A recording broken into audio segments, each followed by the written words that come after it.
Hi, this is my review of Tunisia 1942 to 43. It's part of the Holdfast series of games from Worthington games. The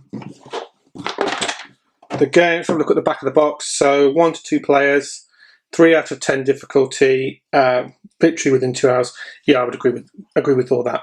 And this, I backed this on Kickstarter. I've had it a little while now.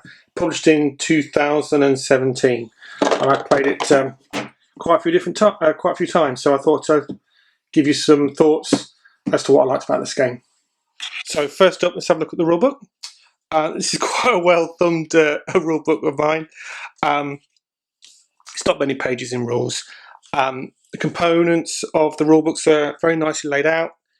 It is a fairly straightforward game to play. As I said, on the back of the box there, Worthington are sort of rating it a 3 out of 10 difficulty. If you are familiar with the block games from Worthington, especially in the Holdfast range, then you'll be instantly familiar with the rules. There are a couple of things that's worth noting.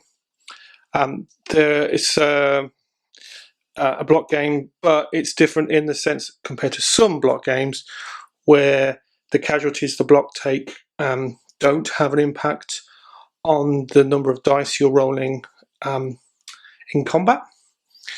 I found the rules very well written.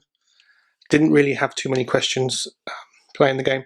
In fairness, I have got every other game in the Holdfast range though, so I'm familiar with how Worthington make these sort of games. Very straightforward, to be honest with you.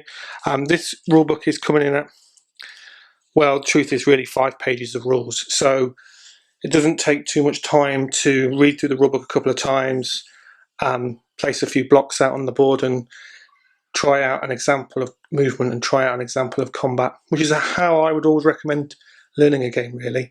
It's very tempting sometimes just to read through the rulebook and then set it all up and then start playing.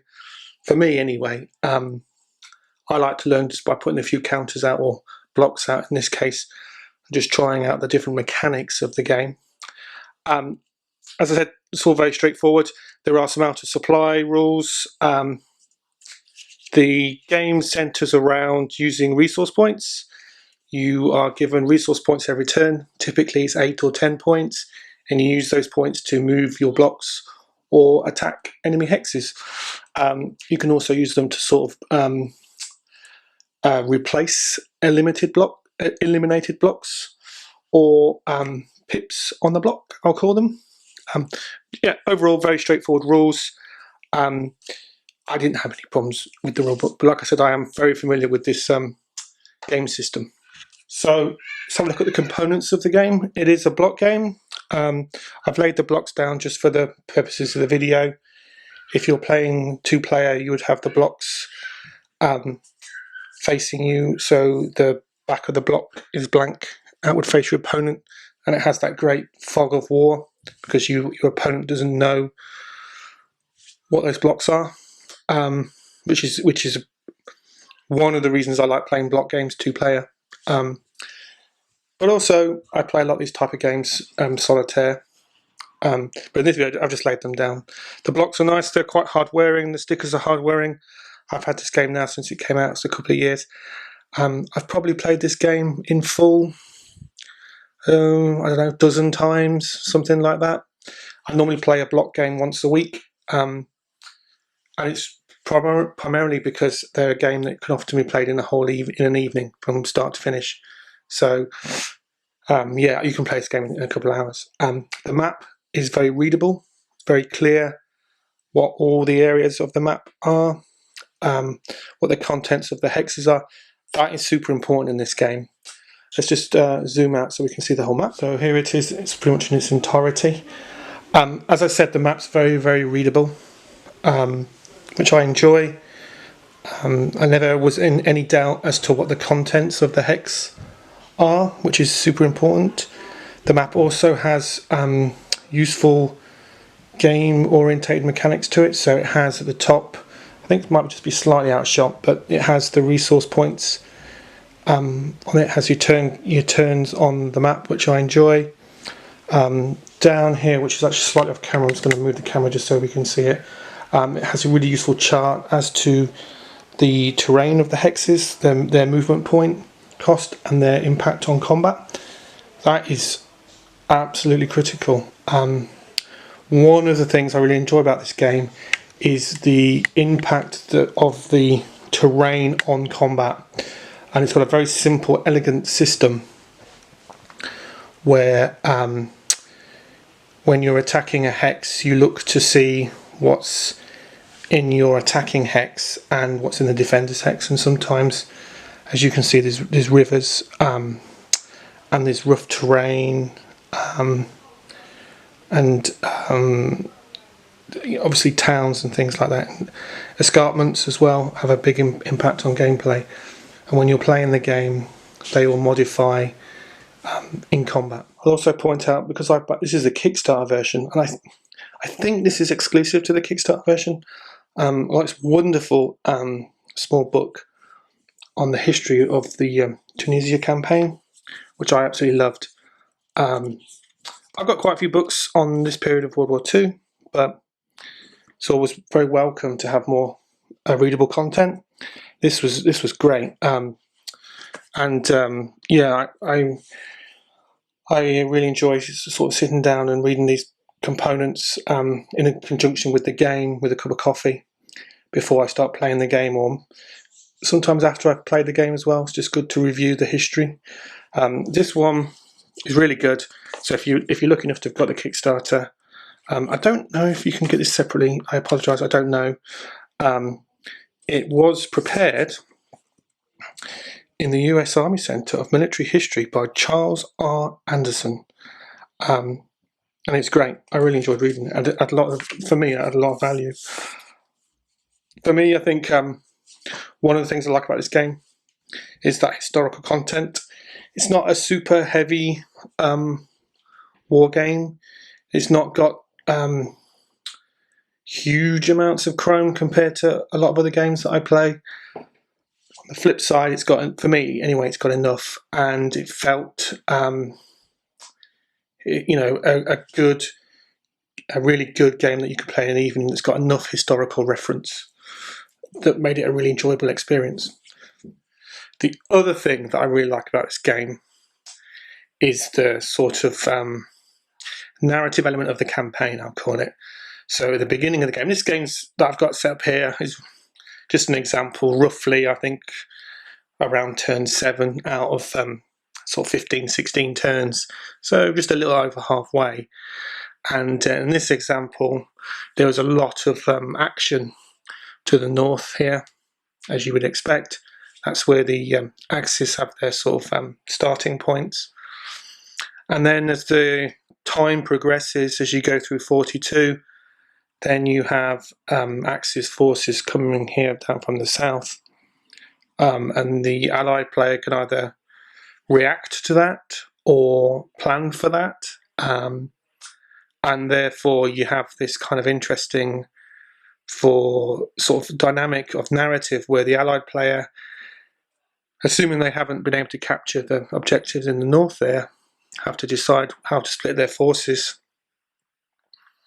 Conversely, you have the Axis player that can push out from the north or can play a defensive game there just to hold on, but then has these forces coming down here from the south, which is great. It's just a really good sort of narrative. It's just, when you're playing it, you imagine this campaign playing out. It's really, really, really fulfilling. In addition to that, later through the turns, then the Allies start coming from the south as well. So you have this dynamic of movement, I'll call it. And that's one of the things I like about this game, is there is a great sense of movement within the map, which is really, really enjoyable. It's not a because I think it's quite a quick playing game. You know, like I said, 2 hours comfortably, you can play the full campaign. It's a really engaging, and it's not a war game where you're taking too long to wait before it's your turn. So as you can see, there aren't a huge number of blocks in the game. Pretty much, there's a few I haven't put on the board, but by and large, it's not long and drawn out in that sense. The other thing I'd like to talk about is the support from Matt on Board Game Geek is fantastic. He's often replying to people's messages on the Board Game Geek, talking about the game and looking to improve some of the mechanics. There are rule revisions on there that he's done that are really interesting and well worth checking out. And because, again, you can play the game comfortably in an evening, you can try out, especially if you're playing, well, I was going to say if you're playing solitaire, but I think also if you're playing two-player, you can try different strategies and try some of those rules that are talked about as well. So, yeah, I just want to sort of just call that out, really. It's a great support from Matt on this game. And that's really, it's really good. And I've enjoyed just reading the comments and reading his replies and some of his thoughts and some of the thoughts about the community about this game. As I've mentioned, I've played this game both two-player and I've played it solitaire. You do lose a little, with the block games, you do lose a certain something with playing them solitaire, because obviously you're completely aware of what the forces are. At least that's how I play it, solitaire. But at the same time, because of the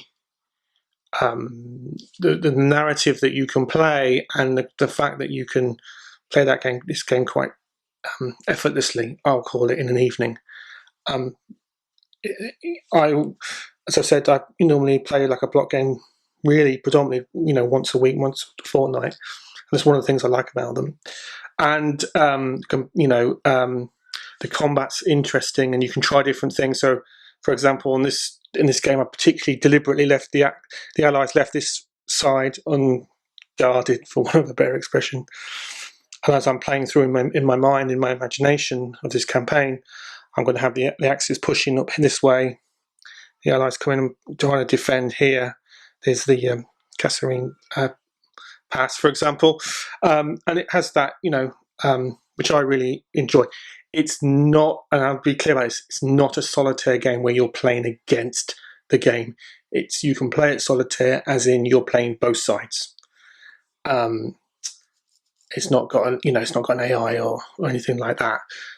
Saying that, I've been playing war games long enough to enjoy playing both sides immensely. But as I said, I played it two-player as well, and it's been a lot of fun. And it's a game that you can explain to someone who's not played it quite quickly as well. So if you've got someone new to war games or hasn't played this series of games, you can explain it in 10-15 minutes, no problem at all. So to surmise, what I like about this game, the components are great. The complexity of the game is low, so it means that you can, if you haven't played it for a while or the first time you play it, it's not going to take you long to get it to the table. The mechanics are straightforward, but they have depth, especially the combat, and it's quite a rich combat system with the effects of combat of the terrain. That's the key thing, I would say. There's plenty of decisions to be made. I think that's one of the key things, because of the resource points and how you use them. Do you bring up your blocks back up to full health, or how much do you spend on movement? How much do you spend on combat? That's great, and that's one of the things I like about this system a lot, actually, in all the games in the range. So plenty of decision making, great components, straightforward but with depth mechanics, excellent support from Matt on the Board Game Geek, and is a game, I've said it once, twice already, I'll say it again, you can play the whole Tunisia campaign from November 42 until May 43 comfortably in a couple of hours, and that is great. And I have a huge number of war games that I enjoy immensely that are 8, 10, 12 plus hours, and I love them to bits. But sometimes, if you've been at work or whatever, or you've got a couple of hours and you want to play a game from start to finish in one sitting, and you've got an interest in this campaign, and there's plenty of great resources about its period of history on both online and in the written form. That's what I love about it. So yeah, great stuff. I hope that Worthington keep bringing out more games in this range. I have them all, I'll say, and I'll do a review of all of them at different points. I will go on a limb. I think this is my favourite one in the range. They've got some great Eastern Front game, but I think this one's my favourite. So there you have it. So if you're in the market for a block war game, World War II war game that you can play in the evening, that's got simple but mechanics with depth, then I recommend this one greatly. And yeah, that's it. Thank you very much.